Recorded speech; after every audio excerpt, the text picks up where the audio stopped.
Isang kababayan natin na dumating galing Thailand sakay ng Cebu Pacific, nawawalan or ninakawan ang kanyang maleta sa NAIA Terminal 3. Ayon kay kabayan sa kanyang Facebook post, ay nung paglapag niya sa NAIA ay nakuha na lahat ng mga kasamahan niya sa eroplano ang kanilang maleta. Pero yung sa kanya ay hindi pa rin lumalabas. At hanggang nagpalit na ng airlines yung sa conveyor, hindi pa rin lumalabas ang maleta niya. Kaya doon na nagpanik si kabayan at nagreklamo na siya sa staff ng Cebu Pacific. At pinatingnan nga sa likod ng conveyor pero wala doon ang kanyang maleta. Tinawagan naman ng staff ng Cebu Pacific ang Thailand Airport kung saan siya nanggaling. Ngunit wala din daw doon ang kanyang maleta. At sinabihan siya na kung hindi daw mahanap ang kanyang maleta ay ihahatid na lang ito sa kanyang bahay, free of charge or walang bayad. Ngunit doon na daw lalo nag-init ang ulo ni kabayan at sinabi niya na hindi siya aalis dito or hindi siya aalis sa NAIA hanggat wala ang kanyang maleta. Sabay may tinawagan ng staff at sabay sabi na meron daw pink na maleta doon at i-check ni kabayan kung sa kanya yon. Na-recognize naman agad ni kabayan ang kanyang maleta at sa kanya nga yun. Pero mas lalo siyang nagalit dahil nakita niya na wala ng cover ang kanyang maleta na nung chinek-in niya ito sa Thailand Airport pa uwi sa Pilipinas ay nilagyan niya ito ng cover. At ang mas malala pa dito ay sira na or wala na yung lock. At nung kinilungan niya ang kanyang maleta na yung 22.5 na chinek-in niya sa Thailand Airport pa uwi sa Pilipinas ay 20.5 na lang, 2 kilo ang nawawala. At ayon sa update niya sa kanyang video, ito ang mga nawawala sa gamit ni kabayan. Wala pang maayos na tulog, guys. Kasi yung maleta ko, nawala po itong, dalawa po kasi itong maleta ko na pinaghirapan kong i-live po ng mga pasabay. So, dito yung kalahati, dito yung mga damit ko. Hinati-hati ko ito kasi hindi po pwedeng puro product po kasi baka sabihin naman nila puro paninda, i-confiscate po nila yung ating bagahe. Ayan. Ayan, may experience po kahapon. Nawala po itong ating isang maletang kulay pink. Actually, may balot po ito na kulay gray, ganitong color. Ayan, ganito. May damit po siya na ganitong color. Ayan, nawala na po itong aking, ayan, nawala itong bagahe. Tapos nung naghahanap na ako, hindi ko na maintindihan yung pakiramdam ko, guys. Ayan, naiiyak na, nagagalit na, kinakabahan na yung kaba ng dibdib ko talagang dumadagundog kasi nawawala nga po itong ating maleta. Tapos nung sabi ng staff, yeah, relax lang ma'am, itatawag natin sa immigration ng Thailand kasi baka naiwan yung bagahe nyo. Sabi ko, sige please, kasi imposible din kasing maiwan to. Kasi nung mag-open yung check-in counter, nauna kami.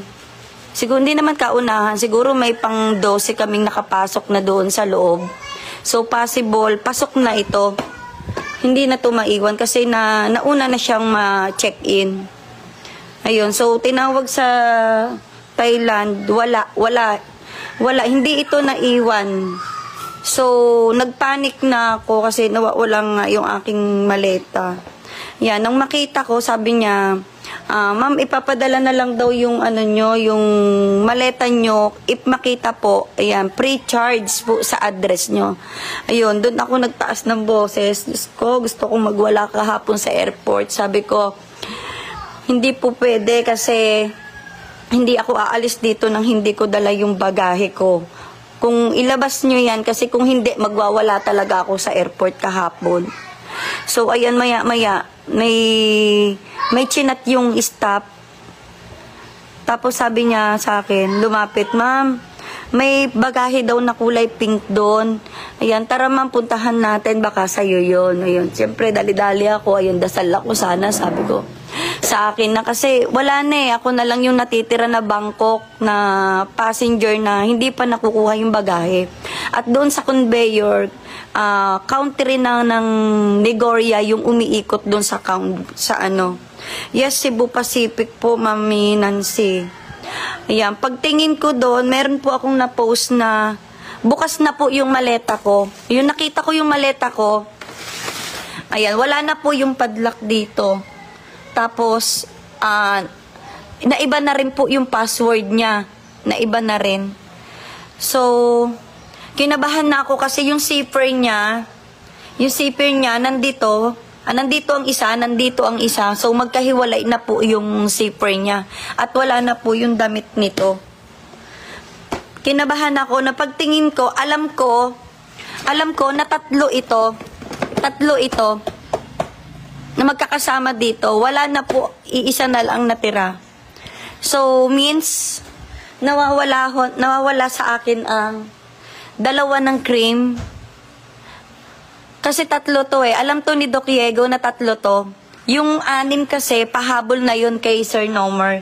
Nandito sa isa kong maleta, kumpleto. Ito unang lumabas. Nakuha ko ito.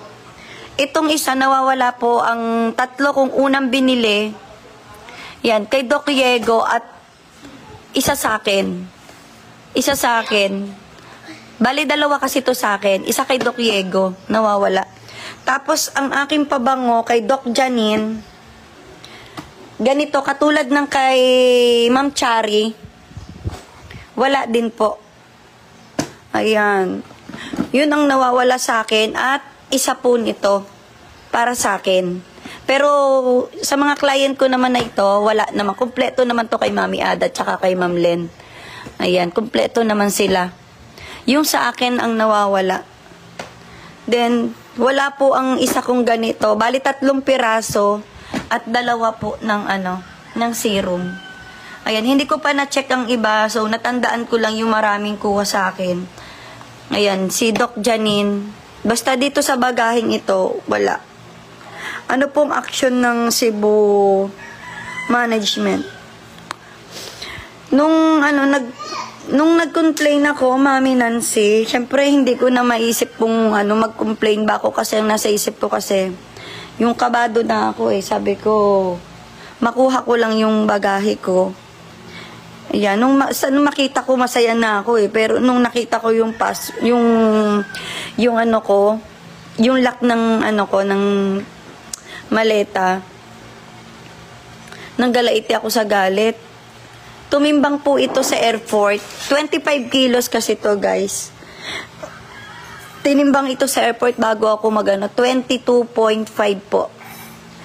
Nung makita ito sa immigration ng Philippines, tinimbang nila 20.5 na lang po. So, meron po tayong nawawalang 2 kilo. Alam ko po na nakulangan na. Pero wala na ako kasi sa isip ko na yung na hindi ko na sila nagawa ng report. Yun ang pagkakamali ko, guys. Kasi yung naghalo-halo po yung pakiramdam ko.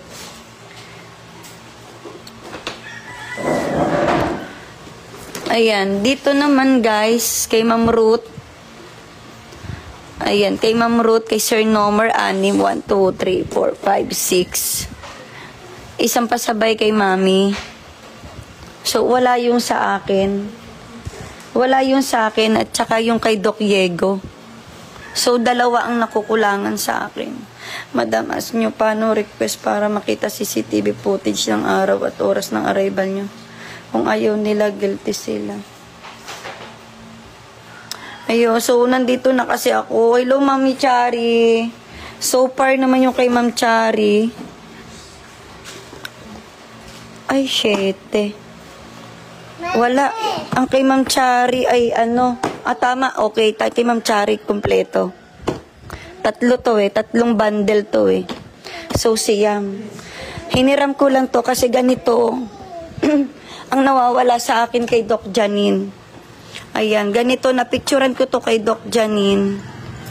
So, may pangalan kasi to kaya kay Ma'am Chari to. So, yung kay Doc Janine ang nawawala. Ay, guys, nakakatakot. Pwede po naman kayo mag-complain through their website. Ayun po. Pwede naman, Yung mag-ano tayo mamaya sa ano. Kasi kulang ako ng isang ganito. 2 ganito, isa kay Doc Yegot, isa sa akin. Kasi 2 sa akin, isa sa akin, at saka ibigay ko sana sa nanay ko. Tapos kay Doc Janine ito. Ito kay Ma'am Esther, ito sa akin. Tapos kay Ma'am Esther din ito. Yun lang guys, nanonood sa live mo yan. So alam ang laman ng luggage mo. Ay naku po. Ayan, para akong lalagnatin guys kahapon. Yung kaba ko talaga, grabe. Yung sobrang ano ko, yung parang pigil po yung aking dibdib na hindi ako makahinga na nag-iinit ang puso ko. Para akong atakihin sa galit kahapon. Kasi yung sabihin nila sa akin na wala na daw yung bagahe ko. Lahat daw ng Bangkok ng passenger is na ano na out na daw po sa conveyor. So sabi ko, nasan yung sa akin? Kasi ito lang isang bagahe ko ang lumabas. So yung isa ko naman, hand carry ko naman siya. Yun. So ito lang talaga, may balot po ito na kulay gray na ganitong color na damit. Kasi sabi ko pink, madaling kita yung gasgas niya. Ito naman, it's okay lang. Ayan, kaya binalutan ko ito. Ayun, so far, yun po yung nawawala sa akin. 3 perfume, 1 bundle, 2 cream, at saka isa po nito. Grabe, tagal mo na nagta-travel ngayon lang. Yes po, ayan, opo. Ma'am Dam. Ayan, si ano pala to, si sis pala ito, oo. Sabi ko for the first time, tagal ko na nagta-travel, balik-balik na ako. Para akong lalagnatin kasi guys, wala pa akong pahinga. We truly apologize for inuota mo. Nanonood sila. Hi Princess, we truly apologize for inconvenience you may have experienced. We're eager to assist you. This matter to remain. Yes, magtalaga i-live ko ito. Kasi nakakadala eh. Nakakadala na sa ano. Kasi for the first time ko itong nangyari. Every month nagta-travel ako papunta ng Bangkok, Thailand. Ayan, alam nyo yan. Ayan, yung mga nagpasabay sa akin, pabili lang po yun. Ninakaw pa. You can start chatting. Sabi ko na, oo nga, Mami Mundia, nanonood sila sa akin. Kalain mo yon, nakapanood agad sila, nakareply agad. So, paki-ano naman po, ayan, Cebu Pacific, ayan, paki-investigate ito, gawan din natin to ng report. Kasi, kung di natin to gagawan ng report, ayan, marami natatakot na mag-report, ayan, kaya umuulit at umuulit sila. Ayan, maliit man na bagay, kaya mang bayaran. Pero guys, yung tiwala ba, tsaka yung kaba, yung halos mamatay ka na doon sa airport. Yun, kung doon ako atakihin guys, yung wala naman akong sakit sa puso. Pero for the first time kasi guys, yung naramdaman ko talaga, yung sobrang init ng puso ko na ano, na halos kabog na yung dibdib ko, mahimatay ako sa galit ba? Na halo-halong emosyon. Ay, nako guys. Kung alam nyo lang, ayan, 3:40. Tapos ang bagal nila, grabe po. Yan lang talaga yung sibupak na pagkabagal-bagal ng labas ng ano, ng mga bagahe. Ayan. So, ayun, nilive ko kasi para aware po tayo. Ayan, kung sabihin ko naman na i-post ko lang, ito lang yung nawawala. So, nakita nyo naman guys. Wala ang kay Doc Janine na ganitong isa, 3 piraso. Tapos, 2 ganito nakukulangan ako. At saka isang ganito na para sa akin. Na para sa akin. Kasi alam niyo yan guys, nung nag-live ako, meron talaga akong binili na para sa akin. Kumuha talaga ako. Yun. So, isa na lang. Kay Doc Yego, nawawala din. Tapos, yun sa nanay ko. Yun sa akin natira. So, yung iba po dito, ayan, ipaano na po natin ito. I-sorting ko lang po ito, guys. isorting ko lang to. And ayan, may plastic na ho ako. Anong oras ka lumapag? Maraming nawala, te. Ano la, yun nga, yung dalawang cream na ganito. Tapos isang lotion na glutathione. Ayan. Tapos 3 perfume. Yung maleta ko, nakaganito na lang siya. Ayan, nandito yung isang lock, nandito ang isa, wala na po sa padlock, at wala na po yung damit niya na ganitong gray. Ayan, ganitong tela, wala. Nawala itong bagahe ko kahapon. Diyos ko, ayan, pinagtinarayan pa ako doon ng security guard kasi sinisilip po yung bagahe ko doon sa conveyor. Sabi ko, bakit akin ang wala? Diyos ko, tinarayan pa ako kaya nag-init din ako. Sabi sa akin, ma'am, bawal ka dyan, di ka pwedeng sumilip dyan. Sabi ko, magtatanong lang po ako kasi bakit po Nigorian na yung umiikot na bagahe? May bangkok pa po, wala pa yung bagahe ko. Sabi niya, paantay-antay lang po kasi meron pa pong isang conveyor na hindi pa po na ilo-load. Sabi ko, sige, antay pa ako. Siguro abot ng 1 oras. Pero wala na, mauubos na lang yung bagahe ng Nigoria. Wala pa ding lumalabas. So, doon talaga ako nag-react. Nagtanong talaga ako doon. Sabi niya, umulit uli sa akin. Sabi niya, ma, huwag ka dyan kasi mawawalan sila ng trabaho, yung mga guard dyan.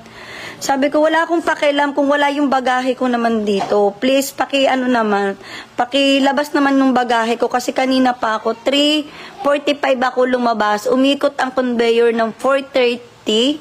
Halos 4:30 na yun. Tapos 6, nandun pa ako sa loob. Ang tagal po. Ma'am, next time, huwag ganyan na ang bag. Ang pang-check-in mo. Yung bag na walang zipper, hindi nila mabubuksan yun. Ayun, so tiwala naman kasi ako, mami, kasi halos magdadalawang taon na akong balik-balik ng Thailand. For the first time po ito nangyari sa akin.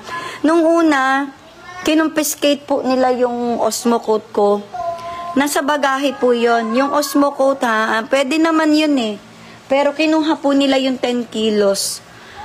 So, nadala na po ako magpasok kasi sinabi po nila na bawal daw. So, sumusunod ako sa policy nila.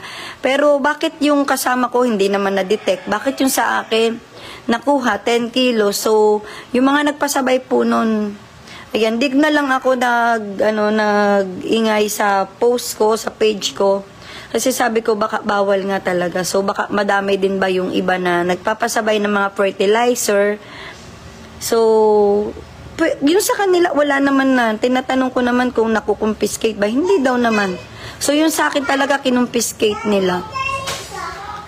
Ayun. So, na-experience ko po ito. Ayan. Nanonood ang Cebu Pacific. Ayan. Nag-comment naman sila. Ayan.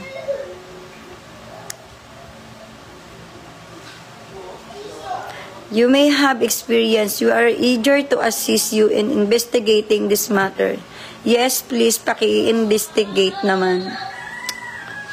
To ensure your personal information remains secure, please reach out to us to Charlie by following this link. Ayan, okay, sige. Once there, simply scroll to the lower right corner of the homepage to locate the chat icon.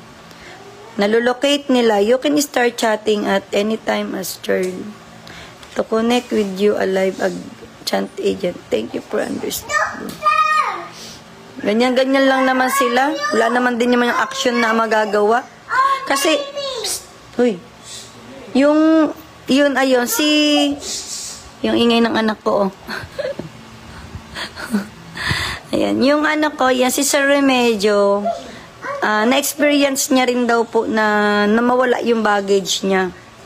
So, ang nangyari po sa kanya, nung nawala, hindi niya po talaga nakita. Pinabalik-balik po siya ng ng 1 linggo. At nung makuha niya po after 1 week, kulang-kulang na daw po yung laman ng bagahe niya. Ayun, ma'am, pahinga ka muna. Oo nga, ma'am eh. Yung sentido ko.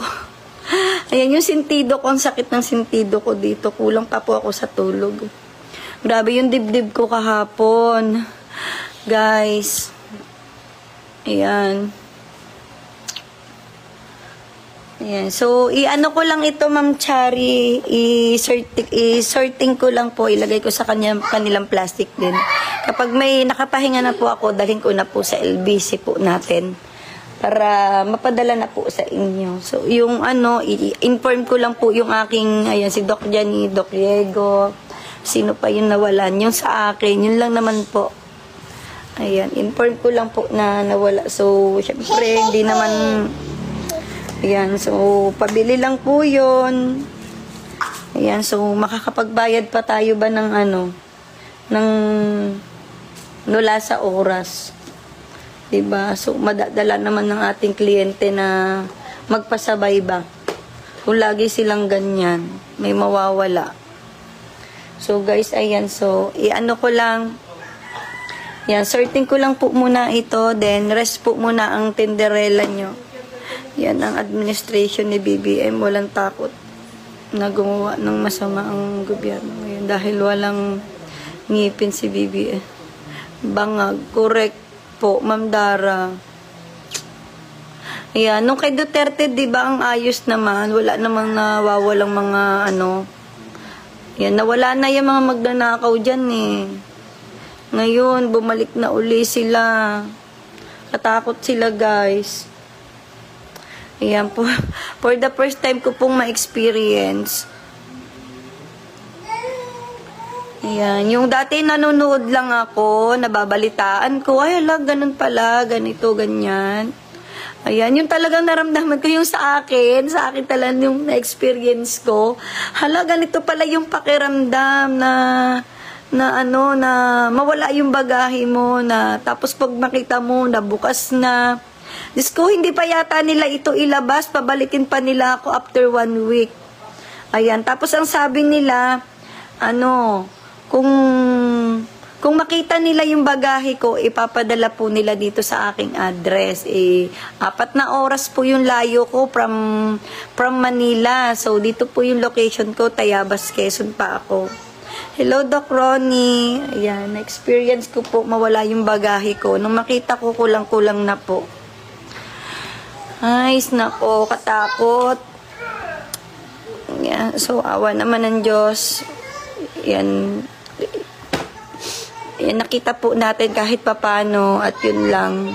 Sana, makonsensya po sila. Makonsensya sila sa ginagawa nila kasi hindi lang sa akin to mangyayari. Guys, araw-araw na nababalita natin sa TV na maraming nagko-complain na nawawala pong bagahe. Ayan, pag hindi, butas, ang box nila, nadekwat na. Ayan, so doon lang yun sa loob. Ayan, pagbaba nyo ng airplane, doon lang po yun, yung bagahe nyo po ipapasok sa loob, i-extray. Doon lang po yun, at hihintayin po natin sa labas. Ayan, sa conveyor, umikot po yung bagahe. So, nangyari yan doon sa loob ng ano nila, ng scanner nila. Nandoon lang ang mga magnanakaw, guys. Ayun. So, wala naman. Yung sa labas naman, yan. Hindi ko alam kung connecting sila kasi madali sa kanila, niraradyo-radyo nila. Ayan, tapos meron silang ano, ayan. May CCTV po, pero hindi na po ako hindi, ang ano ko kasi guys, ang mali ko kasi yung pakiramdam ko, naghalo-halo po yung emosyon ko, hindi ko na nagawang mag-report. Ayan, ang nasa isip ko yung makita ko yung bagahe ko, makuha ko. Ayan, nung makita ko siya, thank you Lord ako, pero nung makita ko yung bukas yung ano ko, ayan, nanggalaiti ako sa galit. Tapos sabi nung guard, ma'am, gusto mo po kiluhin natin. Sabi ko, sige please. Ayan, nung kinilo niya, 20.5 na lang. Instead na 22.18 yata to, or hindi ako nagkakamali. Tatanong ko kay Christy kasi binayaran ko pa to. Nagpakilo pa ako sa airport ng Bangkok. Kasi kung natatakot din kasi ako na ma-over baggage ba, kasi magbabayad tayo, ma-excess. Ayan, so sabi naman nila gawa na lang daw ng report. Gawa ng report pero wala naman silang pinapirma sa akin. Yun. For the first time nga po kasi guys, walang hindi ko alam yung mga, kung ano yung gagawin ko, wala akong mapagtanungan sa loob. Tapos yung net ko, nakaano pa ako, naka-sim pa ako ng Thailand.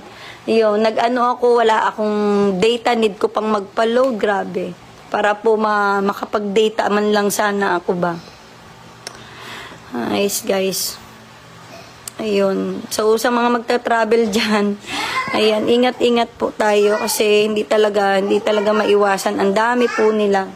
Nabanggit pa ni Kabayan na nung si Duterte daw ang presidente, ay hindi daw nangyayari ang ganito dahil first time niya itong maranasan. Actually guys, nung si Presidente Duterte pa ang namumuno sa Pilipinas, ay nangyayari din ang mga ganito. Pero ang kinaibahan lang kapag may nagrereklamong pasahero, lalong-lalo na ang mga OFW na ninakawan sa NAIA, ay talagang may aksyon. Kaya nawala ang mga kawatan noon. Hindi kagaya ngayon na kapag nawalan ka o ninakawan ka ng gamit sa NAIA, ay hanggang report ka na lang at post sa social media. Hindi naman madalas na aaksyonan.